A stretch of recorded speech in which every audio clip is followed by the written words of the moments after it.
వాస్తవంగా ప్రస్తుతం ఎన్డీఏ ప్రభుత్వంలో రెండవ అతిపెద్ద పార్టీ తెలుగుదేశం. 240 లోక్సభ స్థానాలు ఉన్నటువంటి భారతీయ జనతా పార్టీ నెంబర్ 1 అయితే 16 స్థానాలు గెలుచుకున్నటువంటి తెలుగుదేశం పార్టీ రెండవ స్థానంలో ఉంది.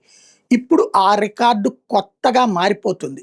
ఎన్‌పీసీఐ అనేటటువంటి party Nationalist Congress party of India, అంటే ఈ శరద్ పవార్ది కాకుండా సపరేట్‌గా పెట్టుకున్నటువంటి పార్టీ ఏదైతే ఉందో అది పెద్దగా గెలిచింది లేదు, ఏమీ లేదు.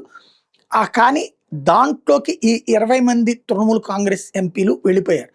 20 మంది కలిపి ఇప్పుడు ఎన్‌పీసీఐ. ఈ ఎన్‌పీసీఐ ఇప్పుడు ఎన్డీఏకి మద్దతు ఇస్తానంటుంది. ఎన్డీఏలో చేరితే కనుక ఎన్‌పీసీఐ అప్పుడు రెండవ అతిపెద్ద పార్టీ అదవుతుంది. మద్దతు ఇచ్చే పార్టీల్లో లెక్క చూసుకుంటే ఇప్పుడు రెండవ అతిపెద్ద పార్టీ అదే అయింది. ఎన్డీఏలో అయితే గనక స్టిల్ నౌ తెలుగుదేశమే సెకండ్ ప్లేస్లో ఉంది. ఎన్‌పీసీఐ గనక ఎన్డీఏలో చేరితే అప్పుడు ఆ పార్టీ తెలుగుదేశం రికార్డుని దాటి తెలుగుదేశాన్ని 3వ స్థానానికి నెట్టినట్టు అవుతుంది.